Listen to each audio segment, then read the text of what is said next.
नमस्कार दोस्तों, जीत के अल्फाज यूट्यूब चैनल में आपका स्वागत है। गणित की इस ऑनलाइन क्लासेस में प्रत्येक दिन नया टॉपिक। आज आपके सामने एक नया टॉपिक के ऊपर, जिसको अंग्रेजी में सर्कल भी कहते हैं।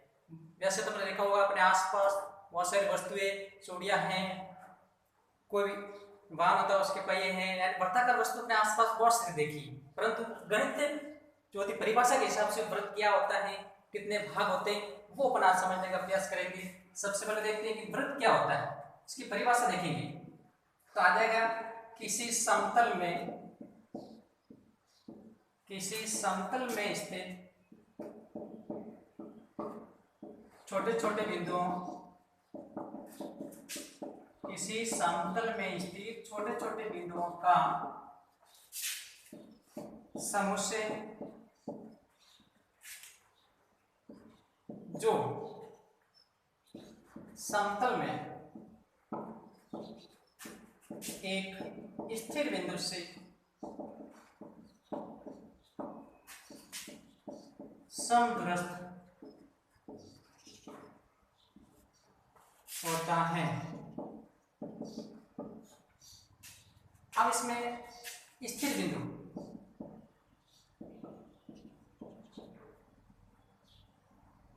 को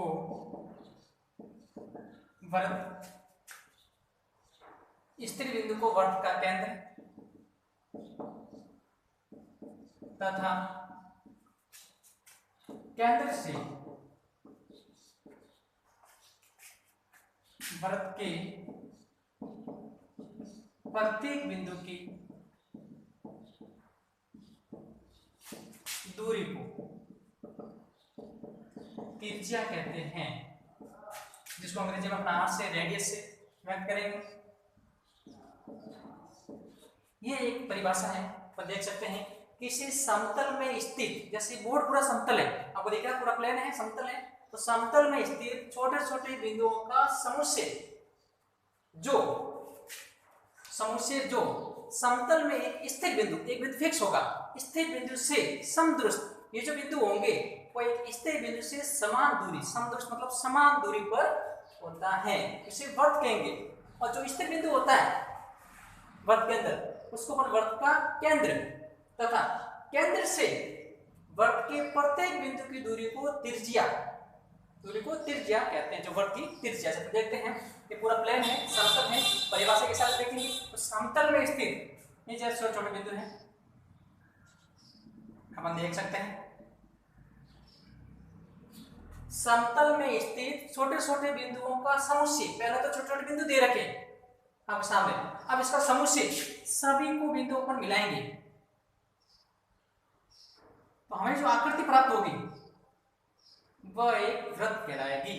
अब समतल में एक स्थिर बिंदु, उसमें एक स्थिर बिंदु होगा फिक्स, जिसको नाम वो दे सकते हैं। एक स्थिर बिंदु से समदूरस्थ, जैसे यहां अपने बिंदु ले लें P।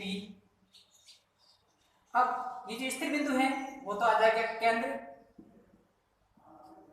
अब केंद्र से लिखा इसमें, केंद्र से वृत्त के प्रत्येक बिंदु की दूरी, जैसे बिंदु लिया P, अब यहां की दूरी पर देखे अपन वो कहलाएगी त्रिज्या, ये त्रिज्या कहलाएगी, जिसको अपन आर से लिखते हैं, ये वृत्त का केंद्र है। तो ये दोस्तों परिभाषा है कि किसी समतल में स्थित छोटे छोटे बिंदु, पहले पूरा समतल में प्रत्येक बिंदु थे, उनका समुच्चय सबको पर एक साथ जोड़ लिया, जब बनाया तो समतल में एक स्थिर बिंदु था, वो समदूरस्थ, यहाँ से दूरी प्रत्येक की समान होगी, यहाँ से इस बिंदु की दूरी समान, सब जगह से दूरी है वो उसकी समान होगी। अब स्थिर बिंदु होता है वृत्त का केंद्र, और यहाँ से केंद्र से वृत्त के प्रत्येक बिंदु जो दूरी है वृत्त की त्रिज्या कहलाती है। अब देखेंगे अपन, जैसे यहाँ से एक बिंदु पर यहाँ लिया Q, तो ये भी त्रिज्या ही है, इसको अपन R से व्यक्त करेंगे। अब PQ, OP और OQ वो तो त्रिज्या है, परंतु PQ ये हो जाएगा व्यास, जिसको बोलेंगे 2R, त्रिज्या का दुगुना। व्यास होता है हमेशा त्रिज्या का दुगुना, व्यास आ जाएगा PQ, त्रिज्या है OQ और PQ। अब P से Q तक ये हो जाएगा व्यास, जो त्रिज्या का दुगुना, एक आर और आर कितने हो जाएंगे, 2 आर। ये बात।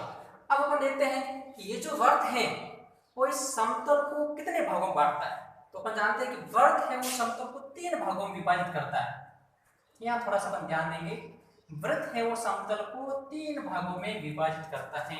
जैसे ये वृत्त है, ये पूरा समतल था, इसको 3 भाग कौन से, ये जो भाग है यहाँ पर सामने भाग है, ये तो इसका अभ्यंतर यानी इसके अंदर वाला भाग, और ये जो है ये हो जाएगा वृत्त, और ये जो दिख रहा है आपको बाहर वाला ये बहिर्भाग।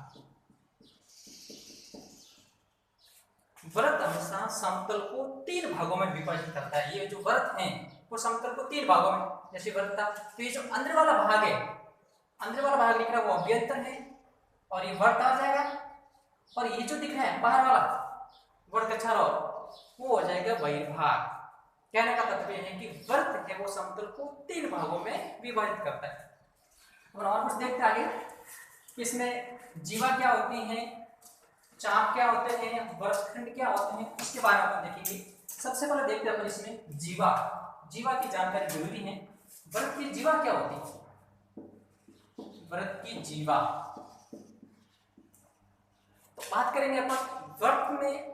वृत्त की जो होती है परिधि, उस पर 2 बिंदु होते हैं, कोई भी ले लेते हैं, उनको मिलाएंगे, जो रेखाखंड होगा वृत्त की जीवा क्या।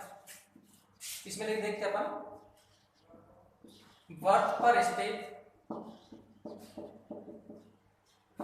किन्हीं 2 बिंदुओं को मिलाने वाला रेखाखंड जीवा कहलाता है। जैसे ये वृत्त है, हम देख सकते हैं, अब इस पर कोई 2 बिंदु, जैसे बिंदु एक लिया P, एक लिया अपने Q।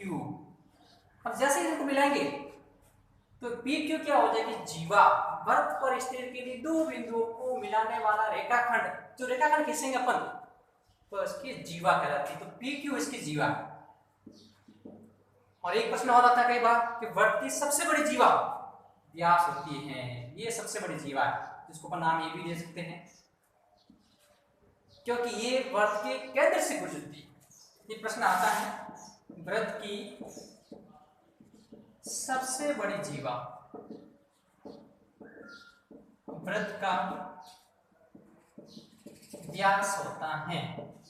ये थोड़ा ध्यान रखना, प्रश्न कई बार आता है कि वृत्त की सबसे बड़ी जीवा व्यास, क्यों, क्योंकि वो हमेशा केंद्र से गुजरेगी। ये थोड़ा ध्यान रखना है, बाकी वाली जीवा छोटी बड़ी हो सकती है और सबसे बड़ी जीवा व्यास हो जाएगी। अब अपन देखते हैं चाप क्या होता है। वृत्त के अंदर चाप भी हो जाएगी। अब ये क्या होता है कि वृत्त पर स्थित किन्हीं 2 बिंदु, वृत्त पर स्थित कोई 2 बिंदु हैं, यानी 2 बिंदु वृत्त को 2 भागों में विभाजित करते हैं। वृत्त पर हम 2 बिंदु लेंगे, वह वृत्त को 2 भागों में विभाजित करेंगे, वह वृत्त के चाप कहलाएंगे। जैसे अपन देखते हैं चित्र के हिसाब से, ये पूरा एक वृत्त है। अब देखेंगे इसमें 2 बिंदु लिया, एक बिंदु P और एक बिंदु Q। अब देखेंगे कि P से Q, ये जो दिख रहा है ये वाला भाग, P से Q वाला, ये तो हो जाएगा इसमें दीर्घ साप यानी बड़ा, और ये जो है वो लघु साप हो जाएगा। पहले बताया है कि वृत्त पर स्थित कोई 2 बिंदु वृत्त को 2 भागों में विभाजित करेंगे, ये 2 भाग हो जाएंगे वृत्त के, तो लघु साप एक दीर्घ साप हो जाएगा। इस चाप के बारे में अब अपन पढ़ेंगे वृत्तखंड क्या होता है। वृत्तखंड के बारे में भी जानकारी होना जरूरी है। सबसे पहले देखते हैं अपन वृत्तखंड। वृत्तखंड के बारे में पढ़ेंगे, इसमें देखेंगे अपन कि वृत्त की जीवा,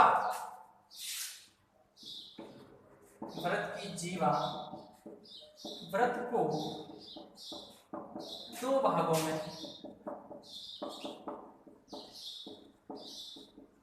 विभाजित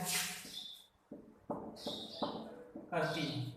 जीवा हमेशा वर्त को दो भागों में विभाजित करेगी। जैसे देखते हैं अपन, ये अपने पास कोई एक वर्त है, जीवा अपने खींची इसमें ए बी, जैसे जीवा खींचेंगे अपने भी, ये तो जीवा है।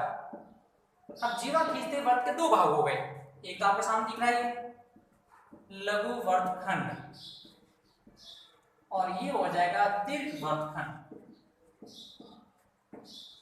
यानी ये वर्त का छोटा भाग है और ये वर्त का बड़ा भाग है। जीवा खींचते वर्त को दो टुकड़े हो जाएंगे, एक बड़ा टुकड़ा हो जाएगा, एक छोटा टुकड़ा हो जाएगा। छोटे वाला को लघु वर्तखंड कहेंगे, बड़े वाला को दीर्घ वर्तखंड कहेंगे। एक और आता है तिर्ज्या खंड। तिर्ज्या खंड के बारे में जानेंगे, ये भी प्रश्न आता है, ध्यान रखना। तो इसमें क्या आ जाएगा, वृत्त की दो तिर्ज्या, वृत्त की दो तिर्ज्याओं तथा चाप के बीच चक्र को तिर्ज्या खंड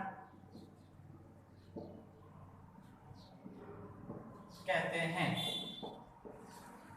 अपन देखेंगे इसमें कि वृत्त की दो तिर्ज्या और एक चाप लेंगे, उसके बीच में जो भाग होगा वह तिर्ज्या खंड कहलाएगा। देख सकते हैं, जब लेके अपन चित्र के हिसाब से देखेंगे पूरा, ये वर्त का केंद्र O है, ये बिंदु P लिया और ये बिंदु Q लिया, और अपन क्या होता तिर्ज्या, वर्त की दो तिर्ज्या, एक तो तिर्ज्या हो जाएगी OP, दूसरी तिर्ज्या हो जाएगी OQ।